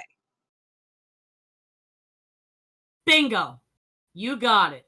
And I don't care if that person was a Trump supporter or a Biden supporter or a Bernie supporter, or if they were a completely disgusted and fed up, apathetic person who can only, you know, socially distance any further by unplugging from the internet. Nobody deserves to be denied their basic human rights, because none of us came into this society and signed on to that. You know, none of us. Not one. Yeah, I mean that's the basic point. I mean, yeah, it is your right. No one should take that away from you.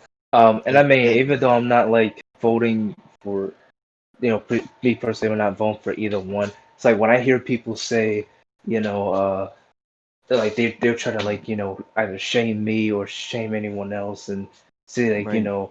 it's like oh you don't like you need to support Biden or else and it's like and I'm like well then you deserve Donald Trump. It's like that's Well, that's what you get like like for all everything you've the done you the deserve him. So biggest the biggest lie is this right to life, liberty, and the pursuit of happiness. Like without an income, your life is threatened. You have no liberty because people can treat you however the hell they want and get away with it because it's like no one cares about your protection because you're worth tapping, and forget about the pursuit of happiness. So without human rights, they tie in and they're sacrosanct to life, liberty, and the pursuit of happiness. So this entire country is a right. fucking lie. Bingo. Winner, winner, chicken dinner.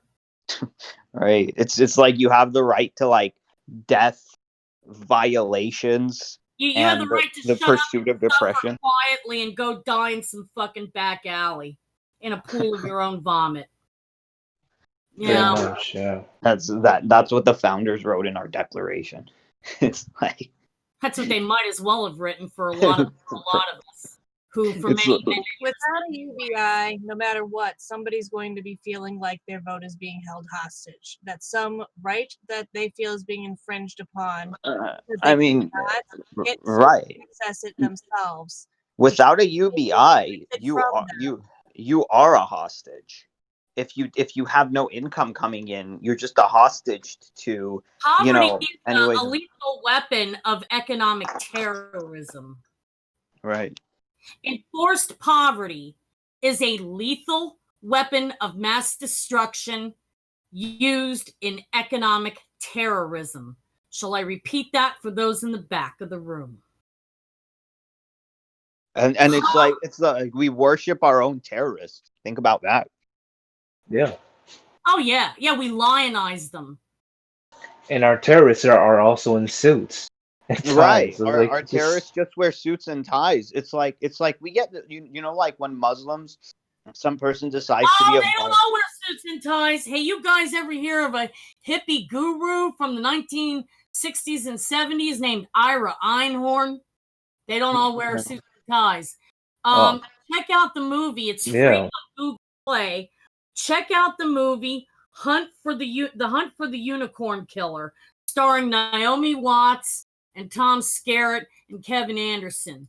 All right, Ira Einhorn was this hippie guru from my native Philadelphia. I swear to God, My city of birth has to be the number one in producing the most craptastically fantastic fucking crackpots. But Ira Einhorn was a native son of Philadelphia, and he was this hippie guru who ushered in all this new age stuff that corporations ended up plugging into to figure out how to push their neoliberal agenda. But what Ira Einhorn, who was like the self-proclaimed co-founder of Earth Day, head tree hugger, head hippie of Philly, what he did was he was very abusive and misogynistic towards women, and he murdered one of his girlfriend, Holly Maddox, in 1977 after she finally broke it off with him after 5 years of putting up with his shit. Because Ira Einhorn, this guy, he never bathed. He did enough drugs to kill a fucking whale.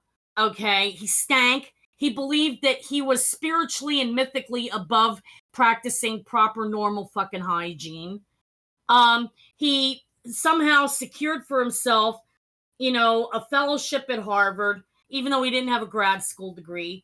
He taught at the Free University at U of Penn, and during one of the classes that he taught in his alternative education curriculum was he broke out the joints. Okay, that part sounds cool. And then he stripped down butt-ass naked and danced around the room. Yeah. Okay, that would never fly today. But this flew back in the early 70s. And then, but that was like his public face was this guru who had a handle on everything, who was like this enlightened, he was like the darling of the intellectual left is what he was. And he had a lot of support from both establishment types and counterculture heroes like Abby Hoffman and Jerry Rubin and the poet Allen Ginsberg, but he also had a hell of a lot of well-heeled establishment friends like Barbara Bronfman, who was an heiress to the Seagram 7 dynasty and CEOs to major telecom companies and whatnot. So, this guy had an entire cadre of supporters that ranged, the entire, he was like this charismatic, he had a cult following, and he ended up, what happened was, in 1977, he murdered his girlfriend, Holly Maddox, when she tried to break it up with him after putting up with his abusing her for 5 years. He bludgeoned her by, striking her so hard with a blunt object that her skull was broken in at least 6 places, driving shards of her skull into her brain, and then stuffed her not quite yet dead body into a steamer trunk and kept that steamer trunk in his closet, in his bedroom, a few feet from his bed.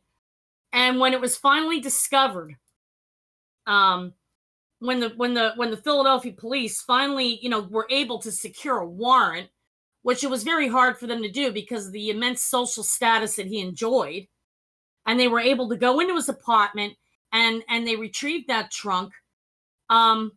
This guy, he managed to secure such a ridiculously low bail, which Barbara Bronfman, from Seagram 7, ended up paying for him. And then the night before his trial, he went on the lam. He fled to Europe and went on the lam and lived the life of a bourgeois, a petty bourgeois,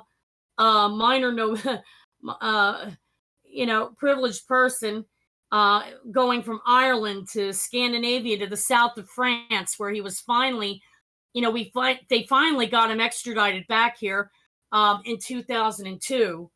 Okay. Unfortunately, Holly's parents did not live to see justice, but her sisters and brother did. And the movie about this was called Hunt for the Unicorn Killer. This guy was a psychopath. And he was a psychopath precisely because he was so skilled at charming, everybody, that nobody believed that he would be capable of murder. Well, a jury in 2002 was not the same thing as a jury in 1980.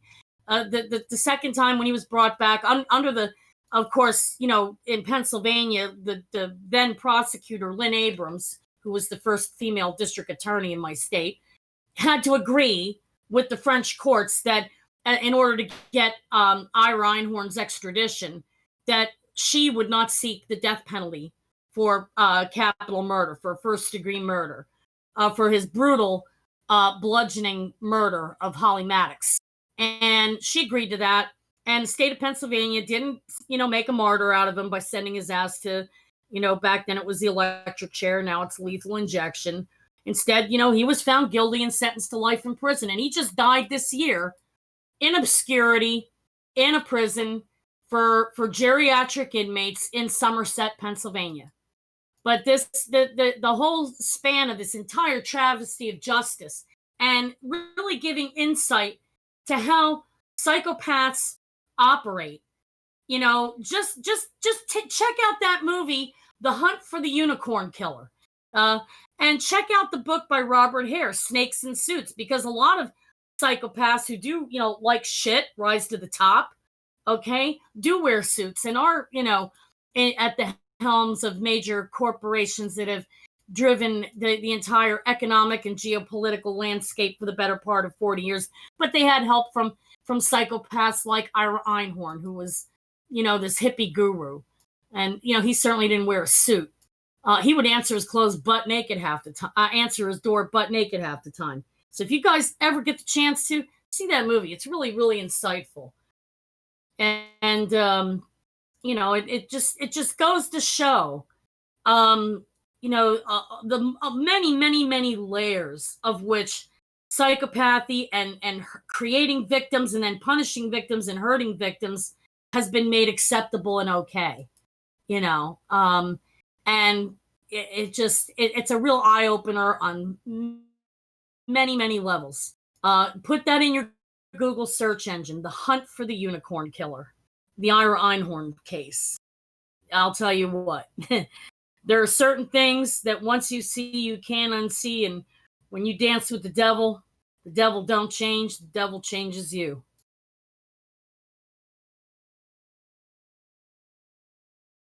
Sorry for rambling. I don't know. We need better enforcement mechanisms against these scum buckets. But the only way to do it is we have to I don't know, get more people like Yank, like us, but we gotta have teeth. We can't be too nice to jerks.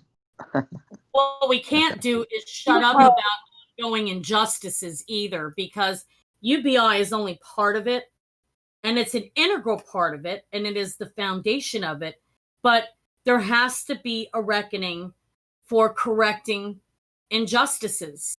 Yeah, UBI is not the solution. Is step one. That's what I always say. It's the foundation. Is what you build right. upon. Yeah. It is core, and we must start from there. And we can't accept any more bullshit. I have been relentlessly fighting since this pandemic began. To make sure that nobody was forgotten and left out of getting help. And lawmakers in my state on both the federal congressional level and the state assembly level have deliberately dropped the fucking ball. Deliberately. And in a state that doesn't even have a Yang Gang chapter or a Humanity First chapter, I've often felt like a lone voice, shouting into the wind, and being not heard, while the rest of society didn't give a fuck.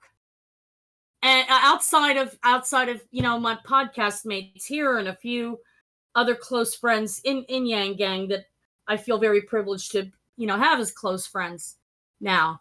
But it's really a soul crushing experience to have cries for basic human rights and unmet needs and justice go ignored again and again and again, over and over again. And it's like, you know what? I'm 53 and I'm fucking tired. I'm fucking tired. I've been fighting my whole life. I've been trying harder my whole life. I've worked hard my whole life. I'm tired.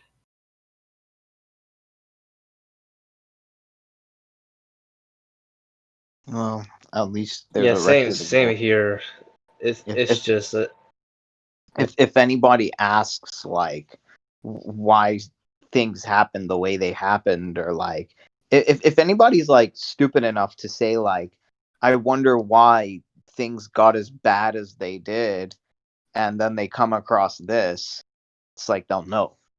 For whatever it's worth, I am going to mention here that a thing that people can do that is, if, no matter who you are, no matter where you're from, a thing you can do to help make sure UBI passes is phone bank for one of the candidates endorsed by Humanity Forward. They are all for the cash relief. They will all be placed into Congress if they win their districts. And that would be a massive way to actually move some legislation forward, no matter how things turn out. That's the long game. I mean, I feel like it can be possible because you saw what you saw what happened with Dr. Jermaine Johnson as well as Blair Welchingham, and I feel like it would be quite the milestone to have people like David Kim and Donna Ingram, and I believe another one was Robbie and various others. My phone bank for But I Rob. feel like Hey, most importantly, we do got to get people similar to us there that take the highest position, like speaker for like both House and Senate, because they have the final say. And because it's like even like if we have, let's say we have all our people in Congress, but we still got Nancy Pelosi We and Mitch can't even McConnell. It's not gonna. even if we we have get enough people to stack the deck against Nancy Pelosi for that to happen, which means getting in the ones we've got now. We And can't wait for the top first. even if we get all the ones in that we need to get in that we're trying to phone bank for, we still have to keep on them because look at what happened with AOC. She spoke like she was Yeah. downtrodden, and then she ended up turning around and selling out to the same damn system. And I'm sorry, but it doesn't stop there. We can't ever rest on our laurels. Oh, absolutely not. The moment that the elections are over and we've got in people we want, or even people we don't want, you haunt them. That I think is a phrase that's been going around this weekend. Haunt them past the elections. Do not ever shut up until it happens. But there are steps that can be taken to make those things more likely in the meantime. Yep. I mentioned like instead of having like Black Lives Matter painted on the road towards Capitol Hill, it should be like Congress pass UBI or bail out the people. I feel like a lot of people can get behind that. Like no matter what your I stance think is, like one or the other to you can have both. You don't have to de-escalate one or right, yeah, the other. That's a Yeah. thing that should not be done. Every problem that needs to be addressed needs to have its time and place.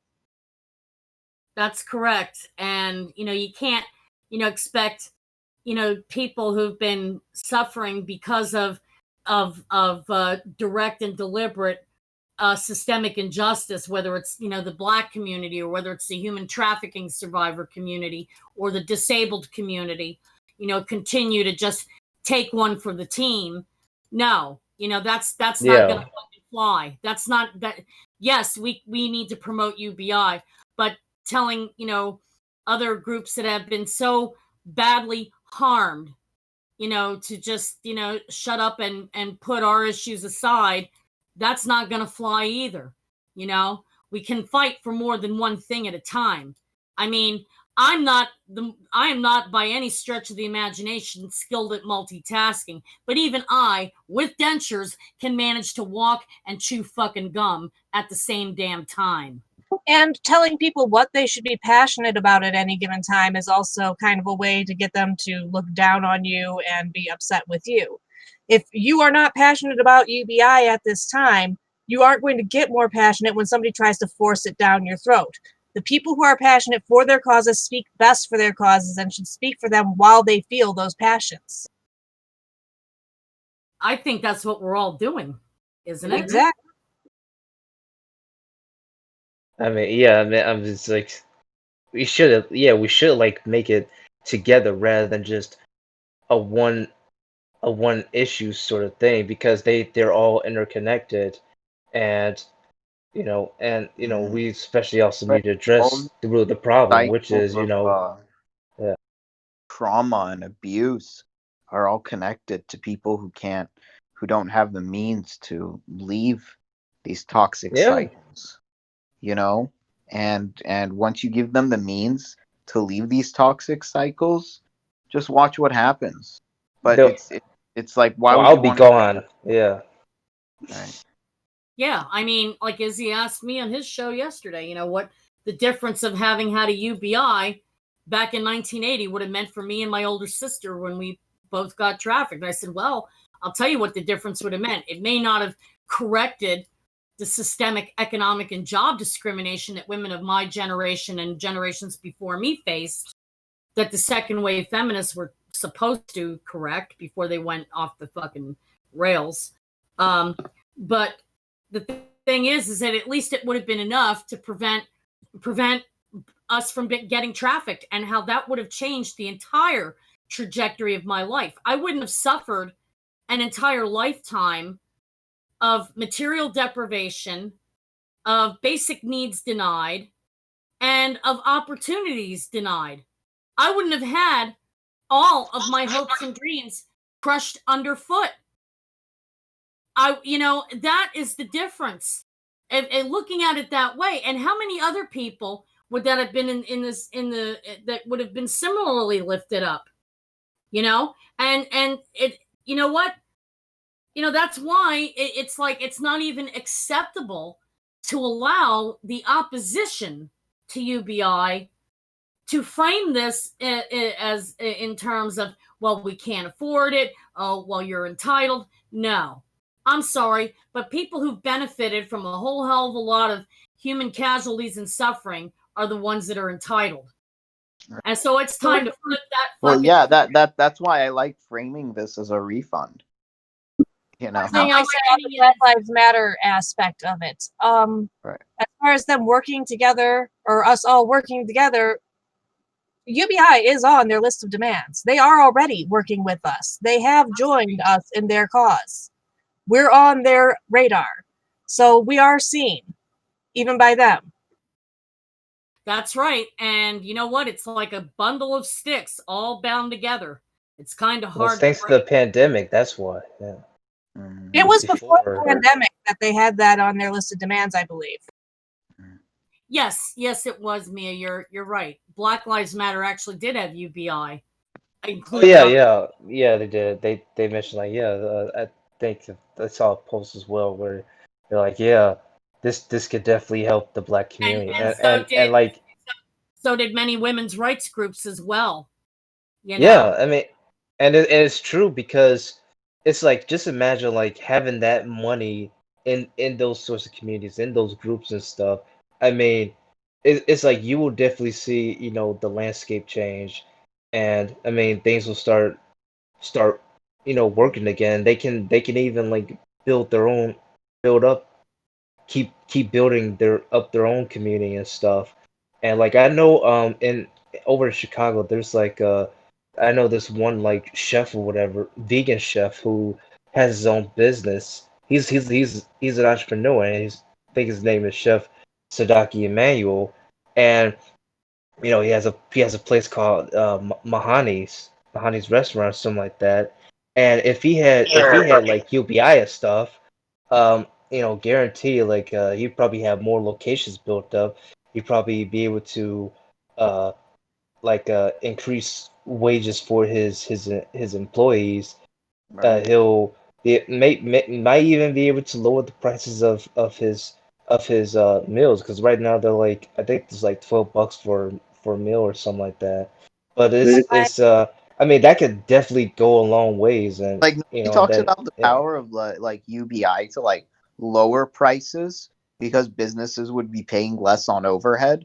So, and then more people would be like, they wouldn't say like, oh, I don't have the money to afford this. So what if UBI actually led to a little bit of deflation? Like, because basic expenses are expensive anyway, and everybody looks for a discount. Actually, just So thinking that deflation would be very, very bad for the economy. Like Right. deflation Just is a not little bit, not like it's a bad thing overall. The reason the government tries to maintain an amount of inflation, if you look it up, they actually like intend for there to be inflation, is because you have to continually divide the money between more and more people. Therefore, you need different denominations right, of the money. right, yeah. So, well, anyway, but I just think that okay, well, yeah, UBI will lead to a little bit of inflation, What so we that's have good. is a distribution problem. Yeah. Right, I'm because gonna it's go out, though. It's past 6, and I promised my husband that I would take over his shift so he could get some sleep. It is So- time. I think we Shall can we give call our it. sign offs? Yeah. Yeah. All right. Why don't we go to starting with you, Ariel? Yeah, my name. You can find me on Twitter at Ariels_Armada, and you can find me on YouTube as Revolutionary Thinking. Thank you, Ariel. Izzy B. yeah, my Twitter handle is Izzy Bolden. That's IZZYBOLDEN. And I also have a YouTube channel called Izzyland YT, and I'm currently, making episodes and for my podcast Izzyland Uncut, and you should be able to find it on Spotify, Apple Podcasts, various other um platforms that for podcasts and stuff. And I'll be uploading my interview with Jacqueline.